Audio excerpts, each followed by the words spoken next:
Olá, boa noite, queridos. Que alegria, mais um encontro de Quinta Quântica com vocês. Esse nosso encontro trazendo esse tema super importante que é o paradigma quântico nas variadas áreas da nossa vida. Sejam bem-vindos, olha aí o pessoal chegando. Mais uma noite de conhecimentos, de insights, se beneficiem bastante. Então eu vou começar agradecendo a tantas causas e condições que se uniram para que nós estivéssemos aqui juntos agora. Olha o Mário Sérgio aí. Eu conheci pessoalmente. Boa noite, tudo bom, Mário Sérgio? Boa noite, Tudo tudo bom? bem? Deixa eu me arrumar aqui. Ah, Acabou entrando, uma informação aqui que eu tenho que desligar. fica à Desculpa. vontade. Agora nós já estamos relaxados no online, já estamos donos do processo, apanhamos no início da pandemia, mas agora já estamos tranquilos, né? É, mas eu sempre lembro daqueles grandes atores que sempre confessam que a cada estreia, cada apresentação, né, tem aquela ansiedade inicial. A gente É sente isso, né? verdade, é verdade. Os professores também. Cada turma nova que a gente pega, cada palestra, né? A gente tem, é verdade, é sempre é sempre ímpar, né? É sempre um momento novo. Muito bacana. Mas, Exato. então, eu estava justamente começando aqui com os agradecimentos, porque eu cada vez mais tenho me lembrado de uma das frases famosas do Einstein, que ele falava: existem duas maneiras de viver a vida. Uma é acreditar que não existem milagres e a outra é acreditar que tudo é um milagre.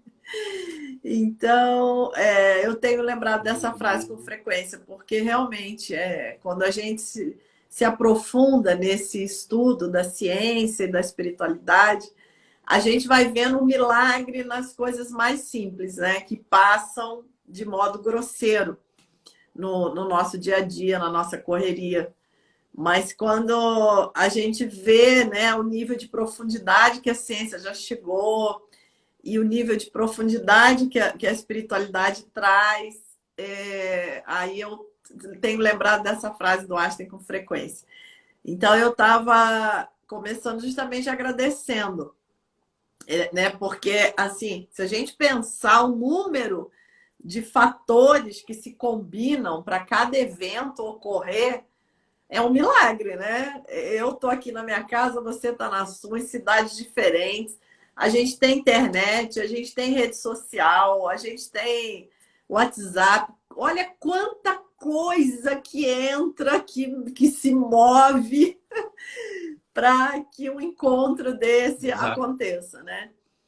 Então, E veja, né, nessa sua introdução já dá várias aberturas para reflexão. Sobre o milagre, por exemplo, eu hoje resolvi ficar escutando um pouquinho alguns vídeos, né, para me colocar um pouco mais no clima da conversa, e de repente aparece no YouTube uma live, né, uma entrevista daquele canal que eu tenho gostado muito, que é o canal Afinal, o que somos nós?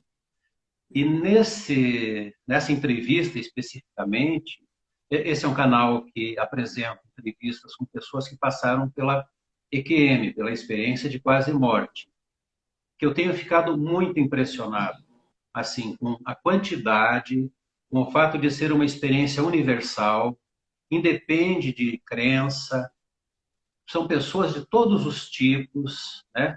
E geralmente ocorre com pessoas que têm parada cardíaca, que precisam de uma intervenção de ressuscitação, né? Ou outros casos graves em cirurgias, em que essas pessoas né, quase morre.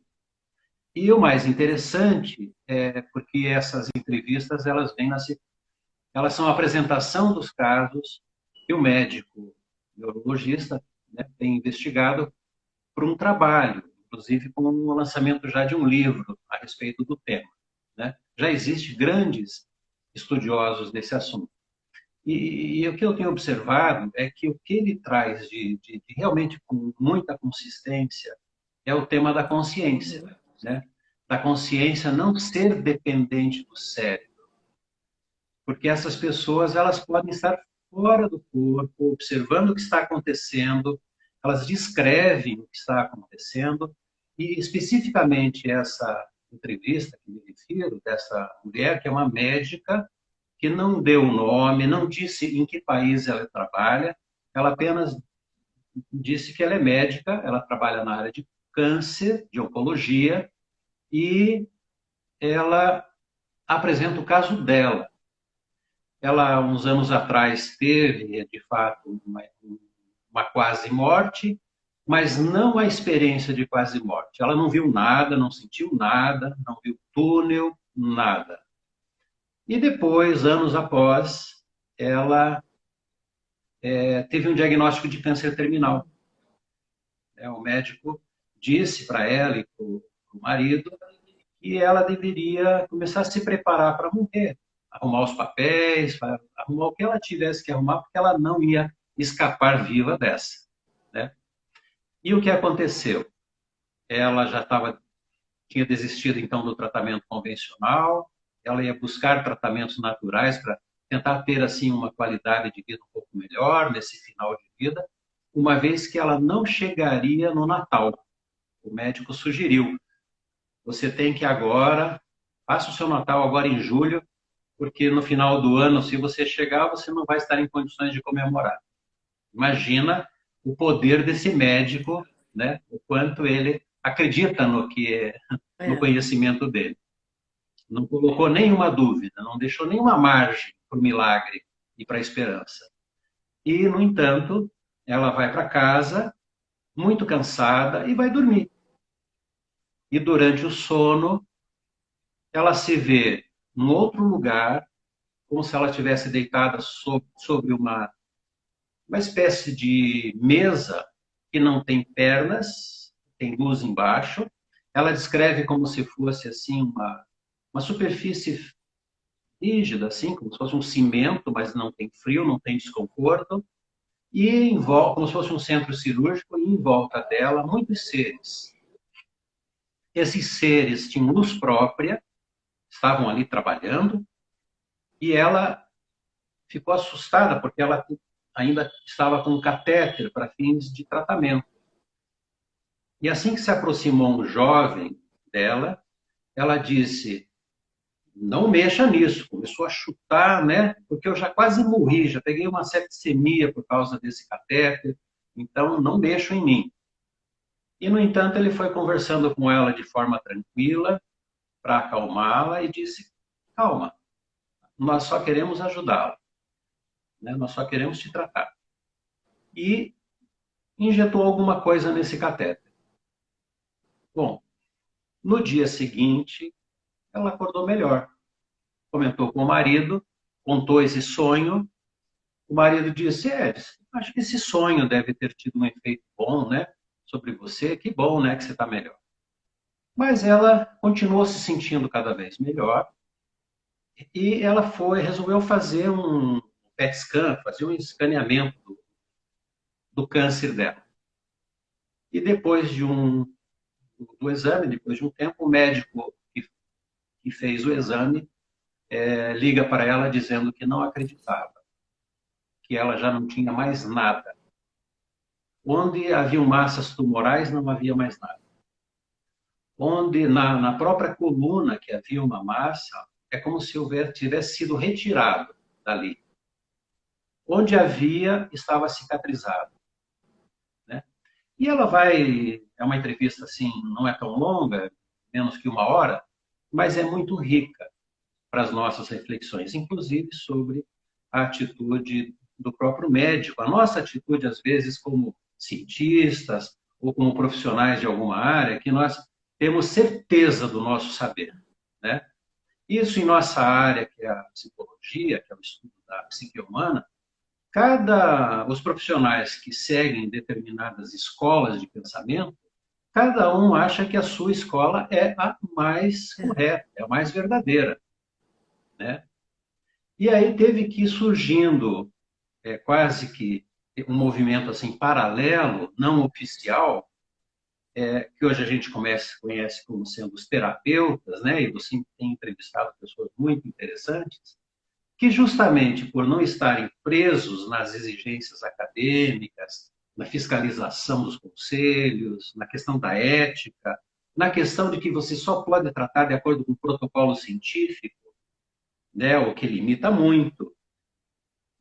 Então, essas pessoas, os terapeutas holísticos, terapeutas complementares ou terapeutas integrativos, estão muito mais livres para trabalhar com essa outra dimensão do ser humano, que é a consciência.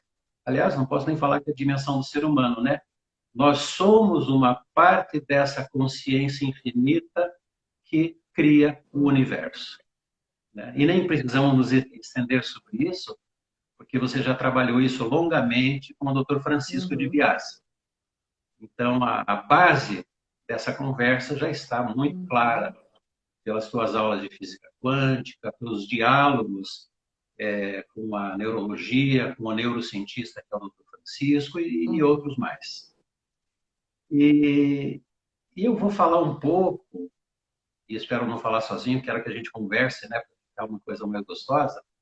Então, me pare, por favor, de vez em quando, mas só para introduzir. Eu vou comentar um pouco que a nossa área de estudo, ela nasce, ela vem evoluindo a partir da clínica, a partir do inclinar-se sobre o paciente, né? A origem dessa palavra clinicar, e basicamente pela escuta, né? Que é a grande marca fundamental do nosso primeiro mestre, um dos grandes mestres iniciais, que foi Freud. Ele escutava, mesmo sendo neurologista, quando ele começou a observar que haviam quadros que aparentemente deveriam ser neurológicos, ter uma causa neurológica, e não tinham, aí ele começou a escutar o sofrimento dos seus pacientes, né? Dos neuróticos, ou das histéricas, como ele chamava, e via e percebeu que os problemas físicos não tinham uma causa orgânica, uma causa neurológica, né? E foi aí que, enfim, nasce a psicanálise e com isso nasce o conceito de inconsciente, né? Na época, muito recusado também. Imagine, né? Se nós somos comandados por uma instância que não é a nossa razão, a nossa consciência, isso foi muito mal recebido, né? E, de certa forma, até hoje, ainda essa dimensão inconsciente sofre resistências a uma tendência muito grande e cada vez crescente, em função do avanço da neurociência, das terapias que se apoiam na noção do cérebro como a causa da consciência, né? Então, por isso que eu trouxe de início esse canal e outros tantos canais que mostram relatos de EQMs, e são casos muito interessantes e por pessoas muito sérias, né, que passaram por isso. O Dr. Eben, que é um médico neurologista, também ficou vários dias em coma e teve uma experiência muito grande. Ele conta isso em livro. O Sam Parme é um dos maiores pesquisadores. Enfim, eu chamo a atenção para isso, para que a gente pare de uma vez por todas de se enganar em relação ao primado da consciência como o campo organizador do universo e da vida. Dito isso, voltando aqui, reduzindo tudo agora para o tamanho da nossa mente, né? Essa mente que mente, essa mente que faz com que a gente acredite que os nossos modelos são os únicos verdadeiros que existem, e nós sabemos que nós temos uma tradição de formação cartesiana, newtoniana, né? Da separatividade, de nos limitarmos à nossa percepção objetiva. Isso é tão forte em nós que todos os fenômenos que na história da humanidade, desde os tempos mais antigos, no Antigo Egito já, né, da onde a gente tem notícia, todos os fenômenos, entre aspas, né, os fenômenos espirituais, disruptivos com o modelo científico, são atribuídos a crendices, né? Quando não a charlatanismo. Uhum. Então, isso que gerou, por exemplo, já há 2 séculos atrás, a metapsíquica, depois a parapsicologia, como uma ciência séria que estuda esses fenômenos, e agora, finalmente, graças a Deus, ou graças a essa consciência infinita, que, na qual nós vamos participando da criação e criando novas realidades, nós podemos ter hoje o apoio na ciência. Então, os paradoxos da física quântica nos deram essa abertura e, brilhantemente, você tem aproveitado esses impasses da ciência para colocar aí o questionamento e a reflexão sobre a importância da Uhum. consciência. Então, esse é o ponto Ai, que inicial. bacana. Você colocou um ponto aí que é muito importante, que esse paradigma do cartesianismo é uma coisa dentro da própria ciência absolutamente ultrapassada. E o triste é ver pessoas que ainda seguem isso, se achando científicas, quando na verdade elas estão passando um atestado de desatualização científica, é exatamente o Ou, contrário. ou, ou, em outras palavras, são esses cientistas que, pela necessidade de ter certezas, que é uma necessidade humana muito forte, nós temos alguma certeza e não suportamos a Uhum. dúvida, esses cientistas se apegam a um modelo e esse modelo se torna uma crença. Exatamente. Um dogma. Então, É, isso, assim como todos os nossos modelos mentais definem o ângulo por onde nós vamos ler a realidade, a própria, não a ciência em si, mas os cientistas se tornam crenças. totalmente. E por isso que, não sei se foi o David Bohm, não sei, não lembro mais quem que disse, que para haver essa mudança, precisaria que os mais velhos morressem, que viessem novos cientistas com uma mente Uhum. mais aberta, né? Alguém disse isso, eu não lembro agora Derrubar qual o foi. paradigma, né? Às vezes a determinadas gerações não conseguem ultrapassar. Mas essas gerações morrem. E novas gerações vêm e às vezes de funeral em funeral os paradigmas evoluem. As coisas... E para isso nós temos que aceitar, você falou em funeral, nós temos que aceitar uma certa morte em Exatamente, nós, né? exatamente. Algo tem que morrer e nós resistimos muito à morte, não do corpo físico, à É. morte do ego, disso que nós acreditamos que Uhum. somos. Isso, eu já disse isso em um outro momento, isso é tão forte em nós que nós vamos morrer, deixar esse corpo físico e vamos continuar exatamente quem nós somos, porque a nossa identificação com essa personalidade é muito profunda e a mudança é muito demorada. Às vezes é preciso, então, por exemplo, reencarnar, nascer de novo, né? E eu posso falar isso agora, não só fundamentado em sabedorias milenares, mas eu posso falar isso com base na experiência clínica, né? As nossas teorias nasceram desde Freud e Jung, que ampliou a visão de inconsciente freudiano para o inconsciente coletivo.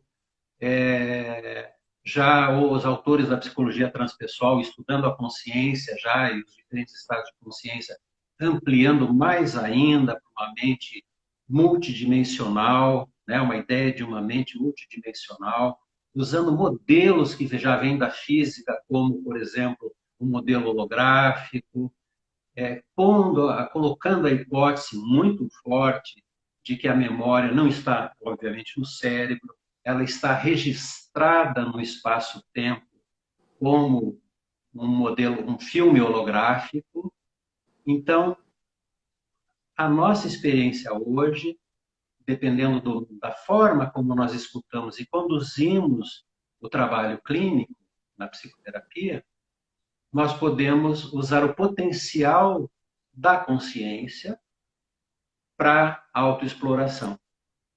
Então, nós não estamos mais presos agora, por exemplo, só em nossa história biográfica, né? Como a psicanálise sempre acentuou.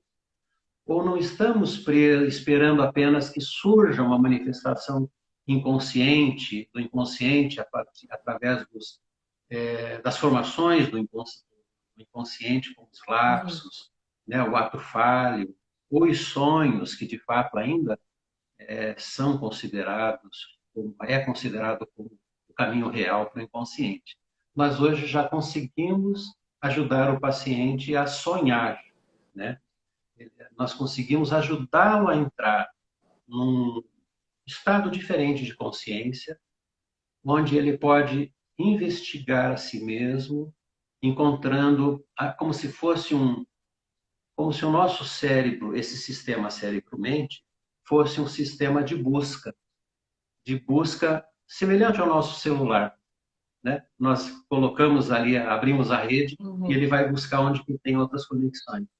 Então, quando nós fazemos isso, damos um foco na questão que nós estamos investigando, no sintoma, no sofrimento, na dor que nós queremos entender a sua origem, dá-se início a esse funcionamento de busca, onde é como se fosse semelhante, vamos pensar no nosso rádio, né? Que a gente dá lá um toque para que ele encontre as estações e ele encontre as frequências que estão disponíveis. É como se nós fizéssemos isso. E nós vamos fazer um giro, né? Podemos fazer um giro em diversas dimensões da consciência ou do inconsciente, como, por exemplo, o nosso inconsciente biográfico, a nossa infância. Eventualmente, podemos ir para um período perinatal, né? Antes, durante e logo após a gestação. Nós podemos ir, muitas vezes, para outras experiências, outros registros que são compatíveis com a hipótese de outras existências, né? Onde a mesma consciência estava ali presente, num outro tempo, com um outro corpo, e, no entanto, essa pessoa tem a sensação muito clara de que era ela que está vivendo aquilo. E, embora não seja nossa intenção provar isso, não é o objetivo, isso não é uma pesquisa, né? É um trabalho terapêutico. Podemos encontrar manifestações do inconsciente coletivo, que o Jung também descreveu.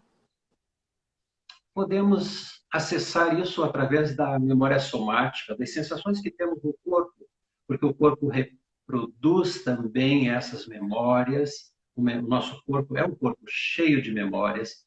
Conforme nós colocarmos o foco numa dessas sensações, a gente pode encontrar o registro de uma experiência num desses campos que eu descrevi, né? dessa roda, desse mapa da consciência que o Roger Wilber tão bem descreveu, colocando no centro um sentimento nuclear, um sentimento, uma sensação, a partir da qual nós vamos buscar a ressonância num desses outros campos que são parte da nossa consciência, ao mesmo tempo individual e ao mesmo tempo coletiva. Porque nós acessamos o registro também da história, de certa forma, da humanidade. E há casos que são investigados, sim, quando ocorrem lembranças históricas com muitos detalhes, podem ser usados até para investigação histórica, até para realmente investigar essa hipótese de que essa pessoa possa, de fato, ter vivido aquela experiência numa outra época e num outro lugar, né? Então, nós estamos trabalhando hoje com esse modelo que começa com a consciência, né, no processo de causação descendente, ela organiza a realidade, ela cria e organiza a realidade através da energia. A energia consciência e energia como informação. Então, nós aprendemos a acessar essa informação. Isso não é novidade, isso é apenas a base conceitual de muitas terapias que hoje já estão Uhum. acontecendo.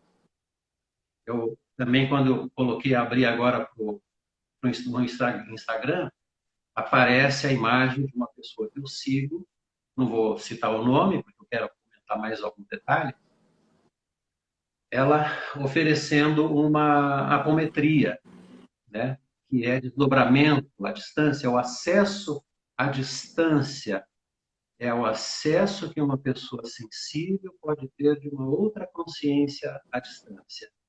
Isso, numa outra linguagem dos terapeutas, é chamado de captação psíquica. Então, onde uma pessoa sensitiva, treinada, de preferência ética, né, ela pode acessar a informação para poder ajudar a resolver conflitos, principalmente quando o próprio paciente não consegue ele mesmo acessar Uhum. essa informação.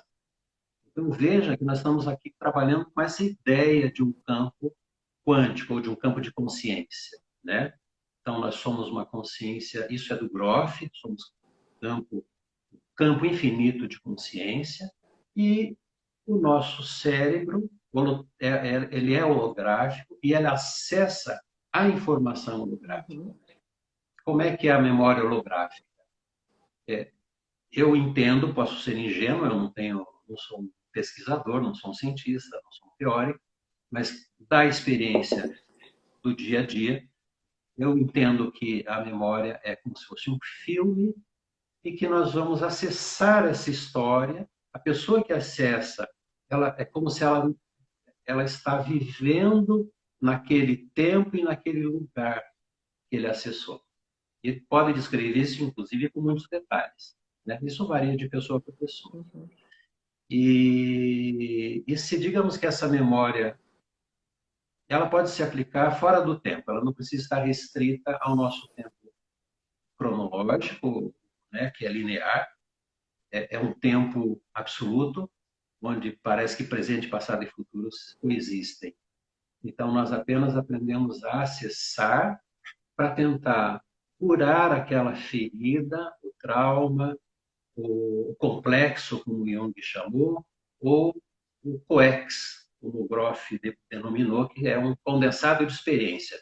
Aquela experiência que nós fixamos quando nós passamos por um trauma, né, uma situação muito difícil, e ficamos com sensações físicas, sentimentos fortes como medo, raiva, culpa, impotência, né? Por exemplo, diante de um assalto, né? Somos assaltados e somos machucados, nós ficamos com tudo isso em nós, que é tratado hoje como o estresse pós-traumático, né? Essas pessoas que passam por experiências tão intensas têm dificuldade de voltar à vida porque é como se elas estivessem ainda sempre revivendo a mesma cena. Às vezes nós precisamos retornar à cena para curar, para poder ressignificar a experiência. Pode ser que seja necessário uma catarse física, inclusive, né, emocional, por uma ressignificação mental, então, simbólica, para que esse filme possa ser razoavelmente curado e a vida possa Uhum. continuar. Isso pode se referir a qualquer tempo, não precisa ser necessariamente nessa nossa experiência atual, Uhum. com esta personalidade. Uma outra vertente importante nessa clínica, que é um conhecimento relativamente mais recente, é que cada experiência que já vivemos, ela se constitui como uma subpersonalidade, porque nós temos, então, faz parte da nossa experiência evolutiva termos tido diferentes personalidades. Essas personalidades, às vezes, se impõem. Existe um quadro clínico chamado múltiplas personalidades, em que isso é dramático, isso se observa de uma forma muito dramática, ou às vezes de forma sutil, em nossas tendências, em aspectos que nós trazemos, em conflitos que trazemos, e que às vezes não conseguimos localizar a origem, né? Tá ficando mais ou menos inteligível esse quadro Tá, tá, geral, com assim? certeza. É, eu acho que as pessoas, a maioria das pessoas tem alguma familiaridade com esse tema, né? Mesmo que elas próprias não tenham passado por Isso. isso especificamente, pessoas próximas, perdão, né, já passaram. É algo muito intrínseco à nossa natureza, né? Todos nós temos essa experiência. Como é intrínseco, no fundo nós já sabemos. É que nós construímos bloqueios mentais com relação Uhum, a isso, né? Às vezes, por medo, a gente não quer nem contar uma certa experiência que uhum. tivemos. E nós temos muitas experiências de coincidências significativas, que é o que o Jung chamou de sincronicidade, né? Temos experiências premonitórias, podemos saber antecipadamente sobre algo que vai acontecer e acontece. Nós temos as experiências que são nessa nossa resistência a compreender essa dimensão da consciência e da mente, desculpe, nós também negamos não, nós relegamos um grande número de pessoas à condição de doentes mentais, né? Pessoas que passam por experiências fortes, e por isso que eu agora vou voltar a essa pessoa que estava oferecendo um atendimento de apometria. Essa pessoa, eu sei da história dela, indiretamente, sei que ela passou anos atrás, ela passou por um período de muita conturbação psíquica, emocional, e felizmente ela teve acesso, em São Paulo, a um médico com essa visão, com essa abertura. E eles, a partir daquilo que ela relatava para ele, ele disse: não, você não tem doença nenhuma, você tem mediunidade. Né? Ou seja, essa sensibilidade que todos temos em algum grau, isso é intrínseco, isso faz parte do nosso aparelho psíquico, associado especialmente à glândula pineal, né? Que é o nosso túnel do tempo, é o nosso seletor de canais, digamos, para perceber em que realidade a gente está. E a partir disso, né, com o trabalho, com a terapia, ela foi se transformando. Hoje é uma terapeuta. E existem muitos casos assim semelhantes. Uma outra pessoa com quem eu aprendi muito, a Marinalva Moutinho, é uma pessoa que também ela teve uma situação de desequilíbrio, buscou várias ajudas, encontrou uma ajuda com pessoas que trabalhavam com apometria e depois ela foi descobrindo que ela tinha uma sensibilidade também e aos poucos ela foi desenvolvendo um método para poder acessar essas informações. Esse método é muito rico, eu uso frequentemente, não na forma original como ela estabeleceu, mas dentro do contexto do meu trabalho, e é muito interessante. Eu vou comentar, acho que temos tempo, um pouquinho mais Uhum. de tempo, eu vou comentar rapidamente o caso de uma moça, uma paciente de uma clínica psiquiátrica, uma clínica dia, e essa moça passou por uma experiência de quase morte em função da Covid. E a partir disso, ela ficou com várias aberturas psíquicas e ela está meio atrapalhada com isso, porque ela está sintonizando mais do que uma realidade ao mesmo tempo, como se o seletor de canais dela tivesse ficado um pouco avariado. Ela teve alterações que a gente pode chamar também de neurológicas, como uma hiperacusia, né? Uma sensibilidade maior ao olfato, ao sabor. A visão, ela vê luz, ela enxerga a aura da pessoa, né? E ela não estava bem, e eu fui fazer um atendimento e propus a ela para que ela colocasse atenção sobre o seu quarto chakra, né? O chakra cardíaco. Os chakras, conhecidos há milênios, eles conhecidos a partir de meditação, né? Não foi nenhuma teoria que alguém forneceu, eles foi acessado através da meditação. O sistema informacional da consciência, o trânsito da informação energética através dos chakras, a sua relação com os nossos órgãos, glândulas, nossas glândulas hormonais e os plexos nervosos, através desse trânsito nós conseguimos investigar e pedir informações. Pedir para que ela fechasse os olhos e respirasse nesse chakra. Ela via tudo escuro, porque os chakras têm cores, né? Tem frequências, e nós conhecemos isso, já vimos dar muitas vezes essas imagens desse sistema dos chakras, assim como dos meridianos, né? Da acupuntura. E essa moça vê tudo escuro, e quando eu oriento para que ela peça a informação, que o chakra forneça a informação do porquê que ele está escuro, a palavra que vem na mente dela, as palavras foram: é o sofrimento de uma vida. E aí ela começou a trazer cenas desde menos de 1 ano de idade, escondida embaixo de um berço com medo dos monstros. E a gente foi trabalhando isso, depois ela vai para uma idade mais para frente, mais uma outra situação muito difícil, e mais um pouco para frente, enfim. E nós fomos trabalhando de forma que ela própria pudesse, com o seu ego saudável, acolher essa criança dessa existência que foi tão ferida, né? Então ela está num processo que é muito bonito, né? De autoconhecimento, a partir de um estado ampliado de consciência. Nossa, que coisa maravilhosa, né? Olha, quanto alívio, né? Quanta cura, quanto alívio de sofrimentos intensos nós podemos ter, né? Fazendo essa abordagem de forma mais ampla. E uma coisa que me chama muita atenção na primeira história que você contou da paciente que estava com câncer e depois o médico... E, na verdade, que na verdade é uma médica. Ah, tá. Ela é médica, trabalha na especialidade de oncologia e se tornou paciente oncológica. Olha só.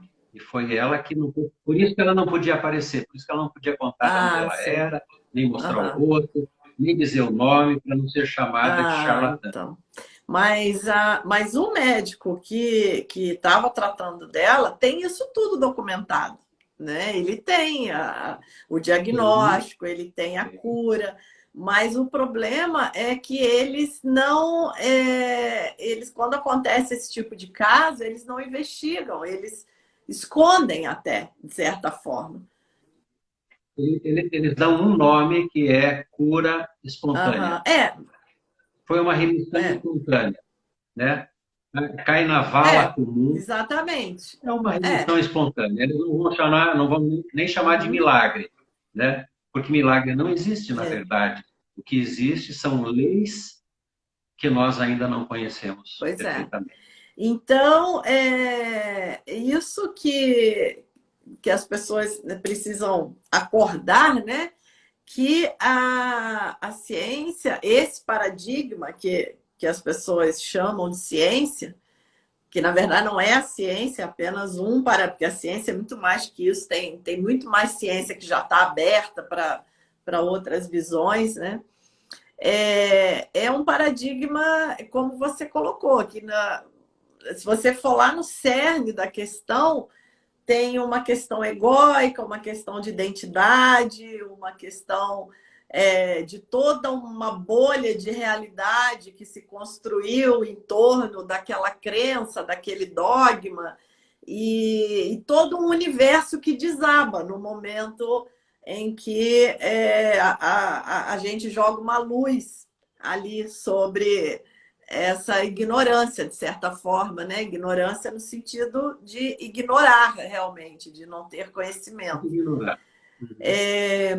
Então, na verdade, é muito mais uma questão subjetiva, como você falou, subjetiva, de dogma, de crença, do que essa questão objetiva que as pessoas imaginam que seja. Que, na verdade, acaba que não é assim que a coisa funciona.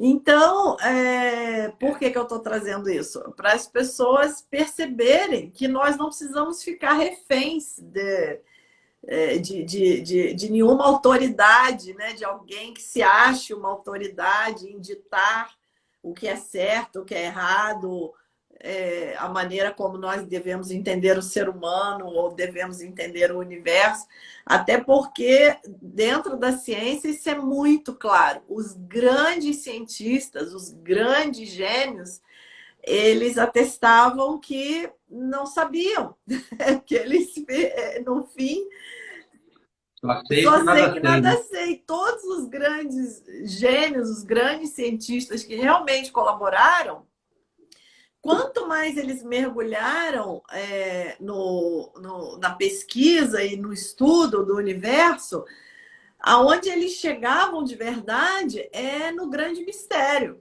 É nessa posição de mente de abertura.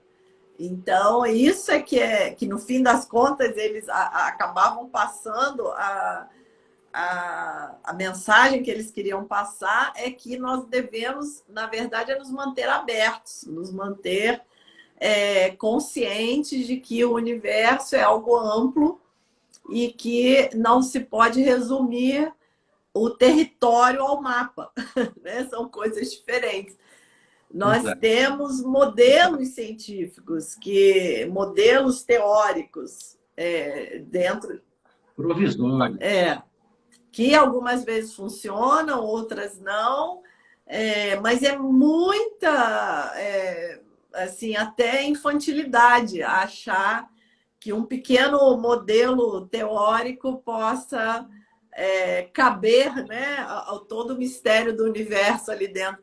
O próprio Isaac Newton, ele dizia que ele era apenas uma criança andando, que a física e a matemática que ele tanto dominava, que ele se sentia apenas como uma criança andando na beira da praia, pegando uma conchinha e olhando, pegando uma pedrinha e se admirando, quando na verdade o grande oceano do desconhecido estava na frente dele e ele não tinha colocado nem o pé ainda, ele estava ainda na areinha da praia Exato. ali.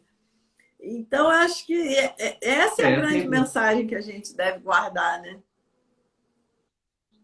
isso. Eu tenho consciência que esse modelo que eu gosto tanto, que eu acredito e que me ajuda no meu trabalho, ele é um modelo operacional. Eu sei que ele tem limitações, eu sei que talvez daqui a um tempo vamos pensar completamente diferente ou vamos ampliar com novos conhecimentos, Uhum.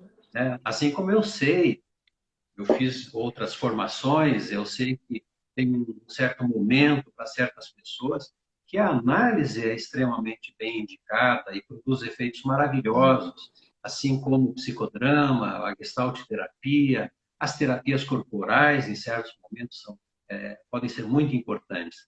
Então, quando a gente escolhe uma forma, uma técnica, uma ferramenta, não quer dizer que ela é a Uhum. única, mas, né, nós sabemos dessa relatividade, procuramos não nos tornarmos isso, não é a nossa identidade, é uma ferramenta, né? Freud mesmo disse, né, psicanálise é uma ferramenta, como se fosse um martelo, cada um sabe como vai segurá-lo, né, do Uhum. seu jeito. Então, nós precisamos tomar um cuidado imenso com esse fenômeno tão humano que é a É. identificação, é buscar construir a nossa Uhum. identidade, né? A partir das identificações que há desde a nossa matriz inicial, É. que é com os nossos pais, nossa família, e, e que acaba, eventualmente, podendo ser uma identificação tão intensa, mesmo de um cientista, que ele tem como método procurar falsear, né, as suas hipóteses no seu método de investigação, mesmo ele poderá ficar apegado É. também àquelas verdades que ele conquistou. O próprio Einstein teve dificuldade de Exatamente. aceitar o princípio da incerteza, por exemplo, A né? comunicação quântica não local, é muito interessante isso, porque você veja que são as bolhas de realidade por onde a nossa mente passeia. Nossa mente vai passeando por várias bolhas de realidades. E isso foi muito comum na descrição da física quântica, porque a física quântica realmente quebrou um paradigma muito forte, que é a questão do determinístico, do linear, do local. E isso foi muito desafiador para os físicos. Então, eles foram desenvolvendo a teoria, mas, vez por outra, eles mesmo tropeçavam. Eles falavam, epa, mas o que essa teoria está dizendo? Para que eu fui me meter com isso? Né? Tem uma história do Schrödinger, né? Que ele fala, se eu soubesse que esse negócio de física quântica ia cair no probabilístico, eu nunca tinha me metido com isso. Nunca teria me metido com isso. Exato.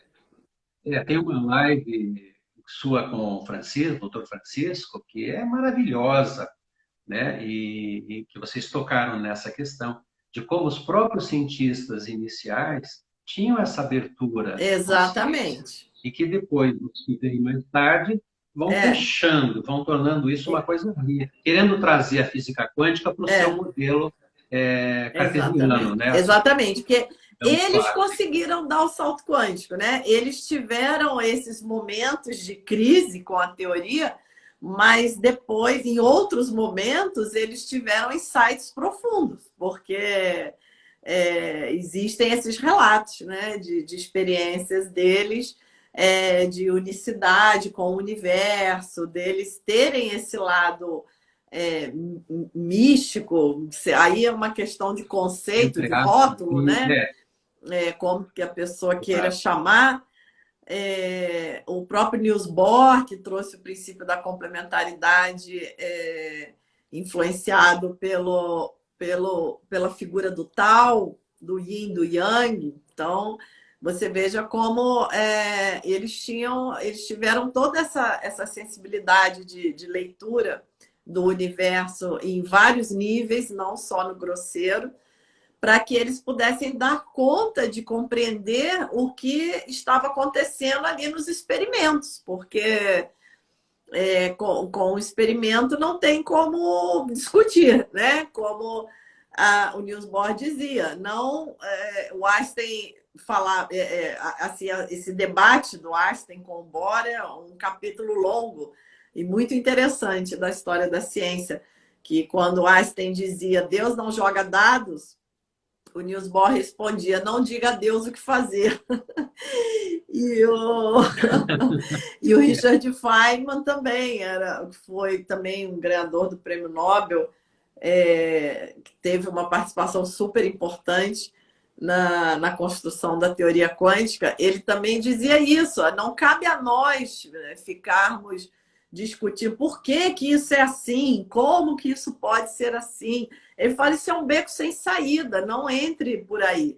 Não cabe a nós esse tipo de questionamento. O que cabe a nós é ver como a natureza se manifesta e não ficar criando então, expectativas que ela deva se manifestar de um jeito ou de outro, né?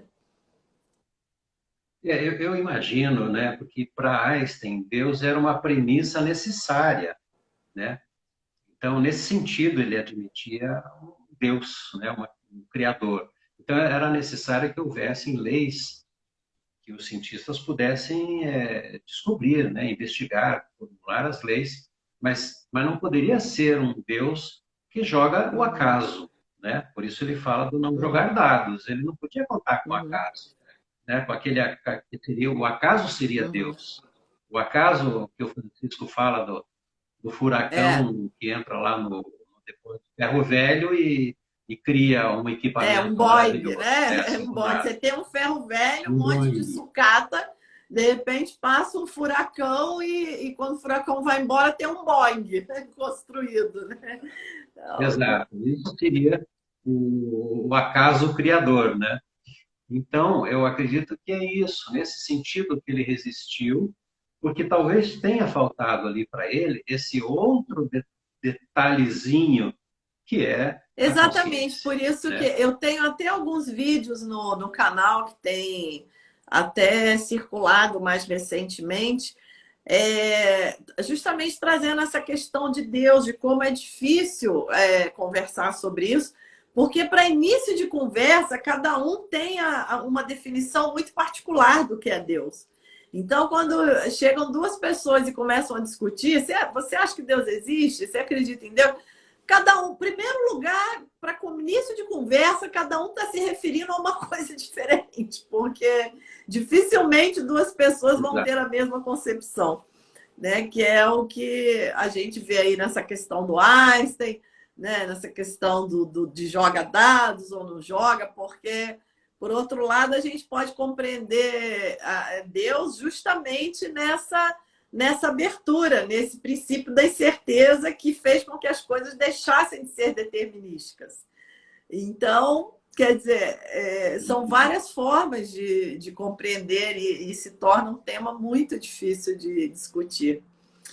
Mas, Mário Sérgio, como Então, o tempo voa, como sempre, né? Já estamos aqui com 50 minutos da live. Mas como eu falo com você, o nosso tema não termina, a nossa conversa é quantizada, é dividida, e a gente vai dando continuidade, porque realmente é um tema super rico, super importante.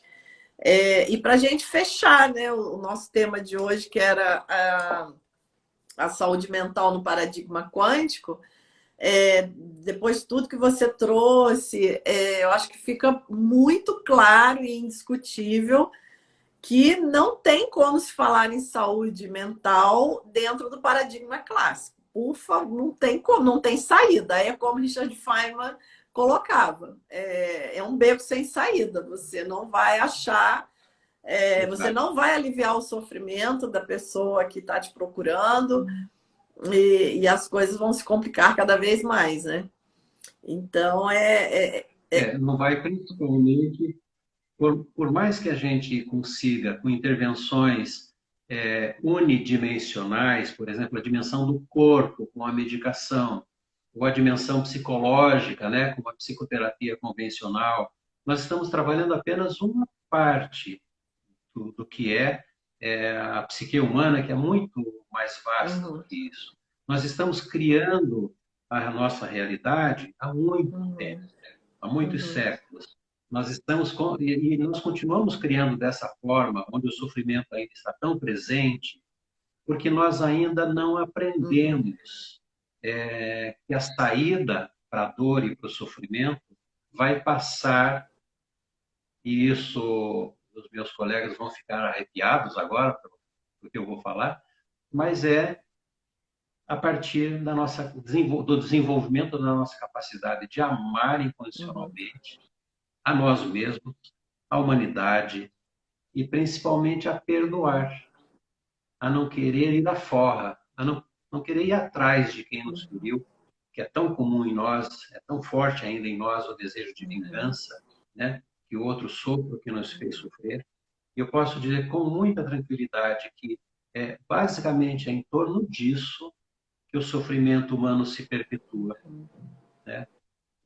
A busca de um poder cada vez maior, a ponto, né? Em função da nossa fragilidade, nós queremos poder, e o poder é capaz, então, de destruir a vida. Então, eu vou terminar voltando à citação também do Dr. Francisco, que ele traz isso de Albert Schweitzer, que é o que cria a vida, né? E o que destrói a vida. O bem cria a vida, o mal é o que destrói a vida. Embora a gente saiba que é preciso esse movimento, esses ciclos, mas não é necessário, não seria necessário que fosse assim. Que o aprendizado tivesse que ser ao custo de tanto sofrimento. Não é necessário. Nossa, que bacana isso, né? Isso é muito libertador, porque esse paradigma da consciência, o colapso da onda, né? Por mais que a gente não entenda isso de forma detalhada, só da gente saber que, por mais assim, eu vejo tudo, a gente vê o mundo todo muito sólido, a gente tem a impressão que as coisas são definidas. Então, por mais que a gente não entenda bem por que que não é assim, mas só de você saber que pode não ser, que existem outras interpretações, que a ciência hoje traz dados completamente diferentes, já é um soco na cara da ignorância, né? Já derruba. Assim, já abre a perspectiva, como você falou. O saber que pode não ser assim.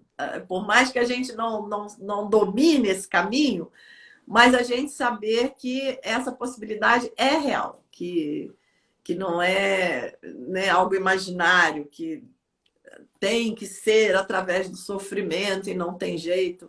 Não precisa, né? Realmente é. Vamos subverter o cogito cartesiano, né? Do penso, logo existo, para dizer talvez que eu sou o eu existo onde eu não Ah, penso, perfeito. né? Em outro lugar que não é a Perfeito, mente. perfeito.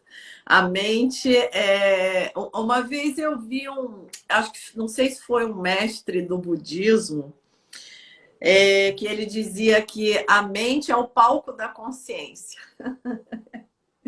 Eu achei muito interessante. Uhum. Né? É apenas um personagem ali, uma peça de teatro, né, que acontece, mas existe uma consciência que é muito mais ampla e que segue.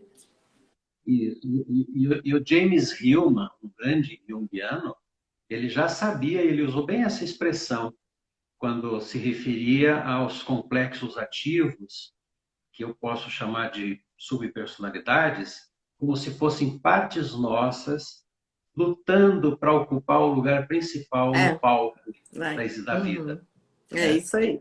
E ele dizia assim, olha, o melhor caminho é que eles cheguem num acordo para poder viver em É, paz, para a gente conseguir uma pacificação interior é isso também, aí. né? Para sair da nossa vida tão É conflitiva, isso aí.